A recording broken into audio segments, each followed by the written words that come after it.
Welcome to the Halfway House. We're halfway through the RBC Canadian Open. You've got Ben Everill and Matt Del Vecchio from Golf Bet. We're going to break down what's happened so far up there in Hamilton Golf and Country Club and work out whether your bets from pre-tournament are still good or they're gone. We don't know. Maybe you'll have to reload over the weekend. Matty, what have you liked so far about this awesome Canadian Open? I mean, a lot of big names are gone, which is kind of crazy. We have a pretty interesting leaderboard right up top, but the thing I like the most is my guy, my pre-tournament pick, Mackenzie Hughes, played fantastic today. He was the story of the morning. He lost it a little bit, but I'm all in on Mackenzie Hughes. I'm pumped that he's up there right now. It was a bit of a Mac attack today. We had Mackenzie Hughes make a big run, as you said, got up to 9 under, but of course, MacIntyre, Robbie MacIntyre, he's there at the top of the leaderboard, 10 under par. Joined late, as we speak, just here at the end by Ryan Fox, the Kiwi New Zealander. Those two guys, by the way, super close friends from their DP World Tour days. So good to see them both at the top of the leaderboard. Can they keep this going, Matty? That's what we're going to talk about, because they're at 10 under. Joel Damon out of nowhere, by the way. 8 under, in the mix there as well. And then we go down to that other Mac, Rory McIlroy. We'll start talking about him in a little bit too. Bit of a struggle. 2 over today. Left himself 8 shots off the pace. Did shoot 61 to win at Hamilton in 2019. But I don't know about you. We'll get there in a minute. We'll decide whether we think Rory is a draw from this point on. Let's start at the top, right? Well, you mentioned some big names. Let's throw those ones out there already who are gone, right? We've lost Sahith Theegala. We've lost Cameron Young. We lost Adam Hadwin and Nick Taylor, the Canadians. What's the biggest surprise to you out of those guys? Clearly, I think it's Sahith. I think he might have been the best odds out of those guys that you just mentioned too, and he just didn't have it. You know, there's a couple things we saw today. The video went around of him missing the 3-foot putt. Like he just wasn't there, and I honestly don't know why. He played so good the last couple months, and he seems like he's on the downturn right now. I thought this place would have been good for him, but yeah, pretty shocked with Sahith actually. Now you've tipped your hand early, right? You're saying you're going with the Mac attack, Mackenzie Hughes, for the rest of this. Let's just check on the Golf Bet crew. Okay, Will Gray, his top pick at the start was Sahith Theegala, so he's gone. But we do have to give him credit. He did put Robert MacIntyre, Bobby Mack, as his top 10 player at 6-1. He must be feeling pretty comfortable at that point. That's a fat top 10 right there. That's a big top 10 right there. You're all in on Hughes. For me, it was Corey Connors, who also, Corey Connors started well today. I thought that he was going to move up the leaderboard. He did. Look, he's at 5 under. He's still in the mix, but maybe just a little bit too far back for a guy who doesn't generally make a lot of putts. You have the benefit of having Hughes, who is my top 10 pick from the start of the week, who likes to make a lot of putts. He's ranked first in strokes gained putting through these first 2 rounds. So he looks good. Let's go now to the top 2 at the board, mate.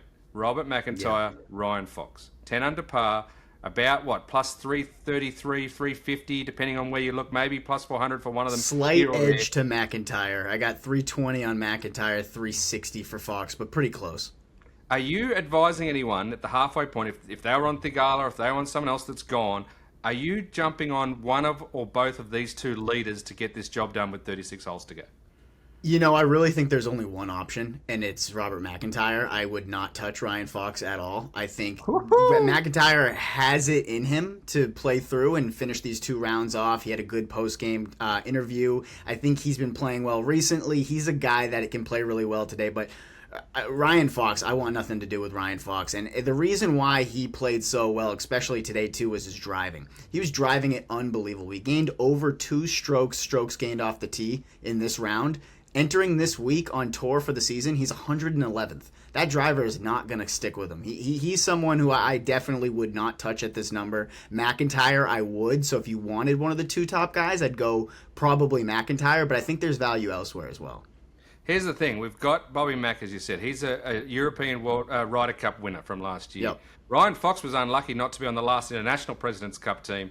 Not many people would know, but Foxy is a DP World Tour winner 4 times over, including the BMW PGA Championship in 2023. That's a huge victory on that tour. It's a good win. I love the Fox. I know the Fox wants to be on the President's Cup team this time around, so he'd love nothing more than to show Mike Weir right there in his home country how good he's going. But I will lean to you on one thing in this. I hate the number on him right now. Foxy was a pre-tournament long shot, great option because he's been playing well. Even last night was a great option if you got on him at relatively good odds. But now if you're not, I would be a little hesitant. Now, if he's still this odds, if he's in the mix and plus 300 tomorrow, going into Sunday, revisit, because as I said, he's a proven winner on the DP World Tour. What's in the mix? And, like a stroke or two back? Yeah, well, if he's in within 2 or 3, even 3 shots of the lead, I still think Ryan Fox is in this thing. I just don't think you're getting the value on the number right now. I still, as I said, I think he can win it, but I'm not necessarily jumping on if you hadn't already. You mentioned both being at the relatively same number, you would advise MacIntyre over Fox? If you got the same number and you're forced into one, yes, I'm leaning MacIntyre just because I drew him last night. I think he's playing well. He's got 3 top 10s his last 4 starts on tour. He's really trending. Will Gray made some great points, as said, pre-tournament, talking him up. He convinced me as well. And then watching what I have over the last 2 days, I like what he's done. He's in a great frame of mind, which helps. He's got his dad on the bag. Also, again, but I don't know if I'm jumping on either of them if you haven't already, to be fair.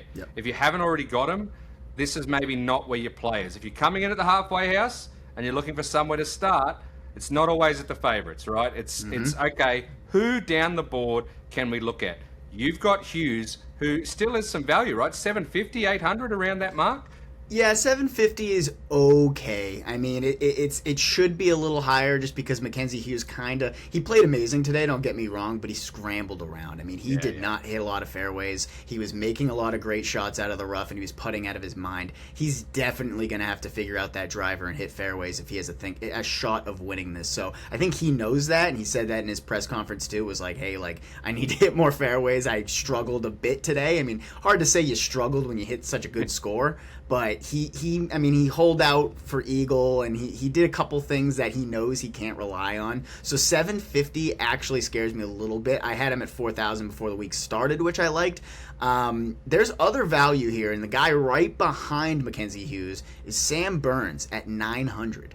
Now, that's some value for Sam Burns. He did not play well today. He struggled really badly in the beginning, but he kind of salvaged the round, and he kind of salvaged his chances. He ended at 6, so he's only 4 back. He's someone absolutely, I think, if you look at this leaderboard, it's a no-brainer. He's the biggest name there. But I drew him last night at plus 400, so I'm going back to the well at the 900. All right, there you go. Yeah, like he played out of his skin in the first round. Struggled, as you mentioned, but this was a round today that could easily have knocked him completely out of the tournament. He started with a double bogey. He showed some mettle. Look, he had a lot of bogeys, a lot of birdies, though, so he was proving that he could hang even when things weren't going well. I assume, and I'm going to say, he's the type that would have been straight to the range. He would have been figuring this out, and he'll come back tomorrow reset and ready to go. Like I said in the column last night, though, the one thing you need to worry about is this year, his final round scoring average has been a little off. We need today's round to essentially have been that one bad round he's had in a lot of tournaments this year. Hopefully he can come back a better player. You're right, there's definitely value for him at that 900. I also don't mind, 1,600 or thereabouts for Novak, who I liked last night at even bigger odds.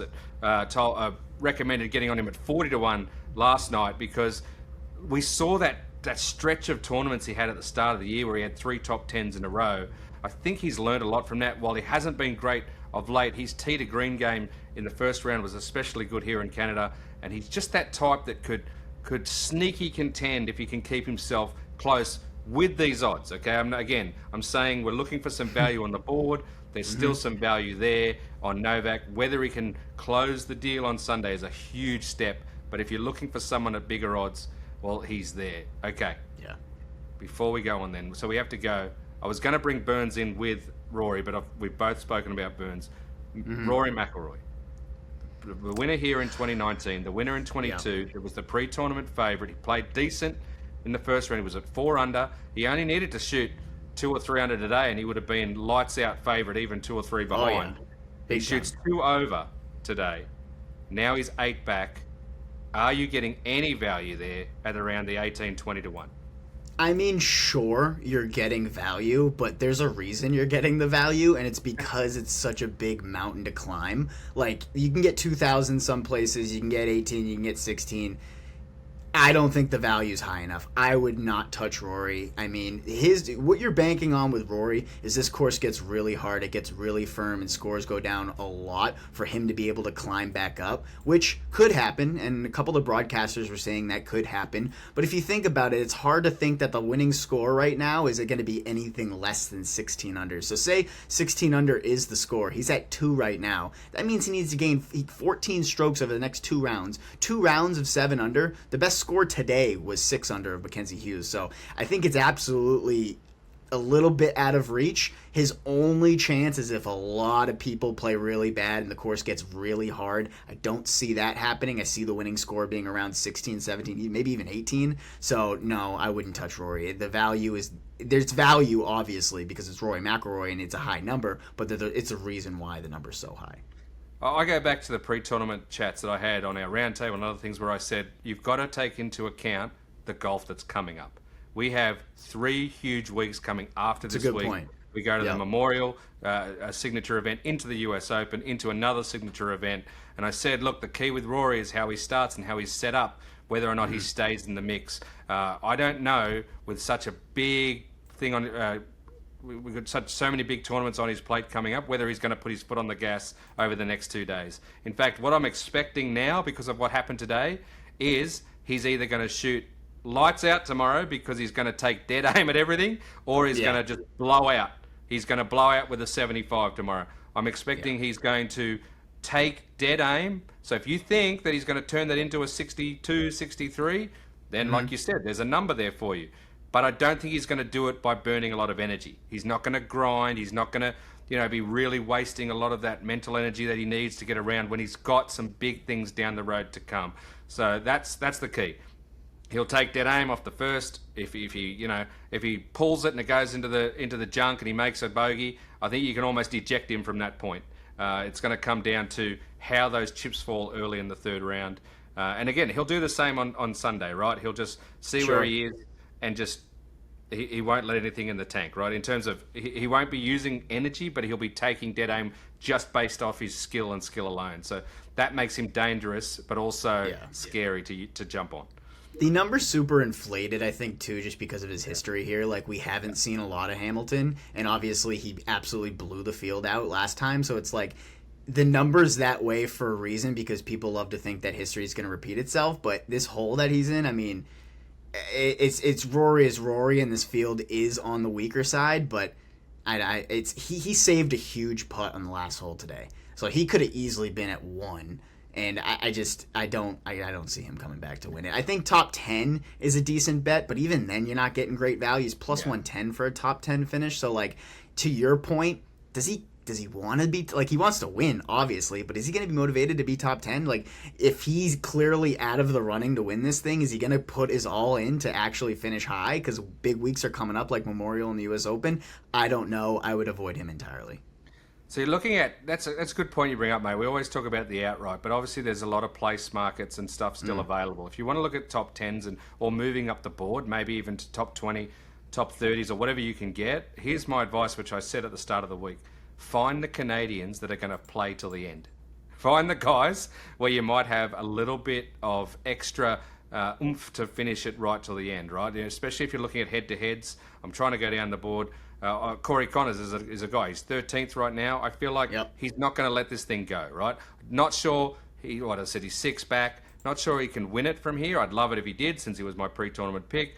But I do think he's going to grind until the end, right? He's not going to do a Rory and start thinking ahead. He's playing his National Open, so I like Connors moving into maybe the odds are like top 5. Maybe he can make a run to top 5, right? And that's where you get some value on Connors. As I said, I think your man Hughes will definitely stay up there in the mix. Whether he wins, we'll see. You're right about his driver, that he has to get that locked away, otherwise, because his putter is holding him together. His putter's the best thing. We need that, but if he's really going to push it, he's got to just be a little bit more accurate. I think there are some guys out there that might make a run that not necessarily... So to your point there, I mean, the guy it sounds like you're talking about right now is Taylor Pendrith. He's 2 under. He's T30 right now, and his top 10 odds is plus 600. I mean, there you go. There's a great option. Yeah. Yeah, he's only he's about 2-3 strokes out of top 10 right now, plus 600. He's in the running. Yes, he only made the cut line by a couple strokes, but that he's absolutely in that running of that Canadian that you think that could make a run and not let this thing go and want to run down the stretch. So plus 600, that's a bet you'd suggest? Yeah, I'm saying absolutely. I said I think Yeah. that there's something behind playing in front of your home crowd and wanting to finish it off, right? Like there'll be a handful of other guys, and this happens every week, that are playing the final round, sitting in 42nd or sitting in 26th, and yeah, they want to finish strong, but they know they're not going to win, and they just don't quite have it locked in. I have a feeling the Canadians are going to stay locked in. They're gonna want to finish high. They're going to want to be, they're getting the cheers from the home faithful all weekend. So Pendrith does become, if you're getting good odds at him finishing top 10, sure. And also look for him in third round head-to-head. Or, same goes for Sunday. Even if Mackenzie Hughes blows up tomorrow, something goes wrong and he's out, he's not going to win. Look for him in a head-to-head on Sunday. Because you'll probably get value. If he goes backwards tomorrow, they're like, oh, he's lost it, he's not going to play well. But I tell you, he's not given up. He's going to come back with a vengeance on Sunday just to finish strong in front of his home fans. So definitely look for the locals in that regard. You're getting some plus money on Corey Connors, too. I mean, he's T13 right now at 4 under, and you can get him at top 10 at plus 140 right now. That's top 10 plus money? Yeah, top 10 plus 140. That sounds good. That sounds very good to me. That's the one, all right. I thought that was going to be negative. That's why I mentioned top 5. It was more about, I thought, the odds won't be plus money. But if they are, then that's something to really think about. Because, again, his ball striking is there. He just needs to make a few more putts. For sure. And then he's got a chance. But as I said, I would have liked to see him 3 off the lead at this point because of his putter. I still think he can definitely finish in the top 10. And he won't. I said I don't expect him to give up. I do not expect him to. I expect him to be fighting for birdies right through to the 72nd hole. Something to keep in mind. Before we go, mate. Yeah, go ahead. Before we go, I see one guy on the board that I was writing him as a fade, but I'm interested in your thoughts because we haven't seen him here in a while. Joel Damon has been terrible this year, to be honest, except for his T11 at the Players. Hasn't even had a top 25. But here's what I've said. He's almost a lottery pick because his putting lights out this week. You spoke about how Ryan Fox won't keep his driver going so good because he's not doing it so well this season. That's generally something that I speak to as well. But when it comes to putting, we do get the odd guy who can just do 4 days of good putting, right? Like even if he's putting terrible all year, he has Shane Lowry at the PGA, right? Terrible putting all year at the PGA, pulls putting out of his backside. There's a little bit of a fear with Joel Damon. He's figured out these greens. He's 4th on the greens. He's clearly figured them out, 250 feet or plus of putts. Will he keep that up and have one of those just out-of-the-box weeks?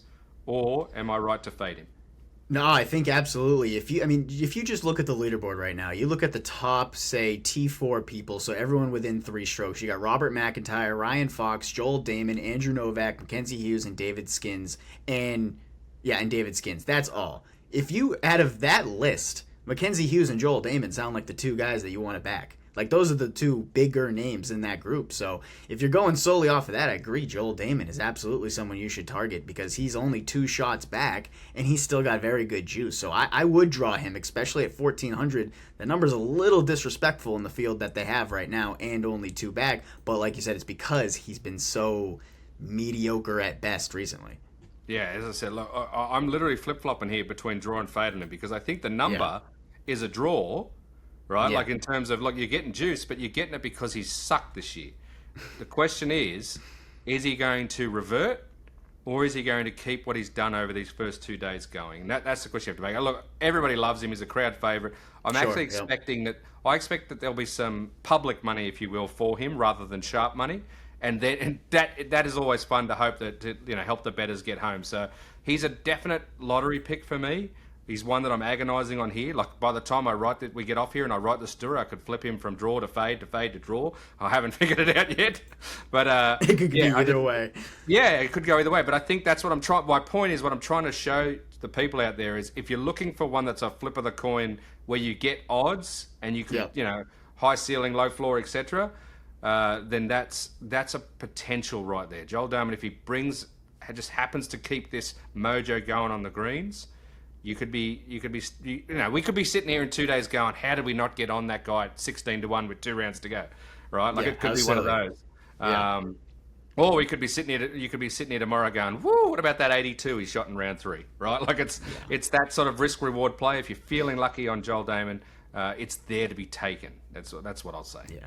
End of the day, I am suggesting one bet and one bet only, and that is Mr. Mackenzie Hughes to pull it off and make back-to-back years of the Canadians. I said this in my expert picks. I had his name circled for this tournament for a while now, and yes, a lot of that was because of how great we saw Nick Taylor play last year, but I agree with you with President's Cup looming, with this pride of Canada being around. Like, these guys want it more, and Mackenzie Hughes has been one of those guys who's been on close for a while. His putting has been phenomenal. He grew up 15 minutes out of Hamilton. He played Hamilton more than 50 times in his life. Like, this is the guy to win this week. He's gonna have all the crowds. He's the only guy really in the running. Corey Connors is kind of there as the Canadians, but I am banking it on plus 750. Mackenzie Hughes, he is the man. He's got the mentality. I love him this week. I just really hope he can hit a fairway. My God, please hit a fairway, because today is not going to happen again. He's not going to be holing out for eagles from the rough and hitting massive putts. He had so many good par saves today, and they said this, like, you've been putting out of your mind today. Can that hold for 2 more rounds? I think his putting will hold to an extent, but you can't lean on that as much as he did today. I really like Mackenzie Hughes. I hope he finishes T2, so I cash on the top 10 bet, and you don't get your over outright. But just kidding. If he wins, that'd be great for Canada, and I'd love to see it happen. I think you're right. It's a huge round for him tomorrow. Can he back up to 64 with something just half decent? He's got to keep the leaders in check, in close range. I'm not prepared, as I said, to sleep on the Fox just yet, but I'm also not prepared to jump in yet. We'll revisit that tomorrow in Draws and Fades. Robert MacIntyre, to me, is the deserved favourite from here. He's been trending. I know it's boring. I don't want you to put your money on him because it's too short of odds, but I think Robert MacIntyre will win from here. If there is a bet that I'm going to recommend, it is, as you said, I think Corey Connors top 10 from here at plus money is probably the smartest thing you could do from here. Outside of that, if you're looking for juice, like you said, if you want someone to really make a run, maybe it is Pendrith to move all the way up over the final 2 rounds. He's got the driving game that if it does get hard and fast, he could make that happen. And the Canadians in head-to-heads. There you go. That's what we've got at the Halfway House. Thanks, Matty. We'll be doing this House. Get those bets in. Yeah, we'll be doing this every week from now on. We'll be doing it live from. I'll be at Memorial next week, mate. You'll come into me and we'll be talking from Memorial at the halfway point. We'll have boots on the ground there, and we'll have even more insight for you from there. You're gonna need some inside scoop that week. You're gonna need to let us know what's going on out there. Anytime.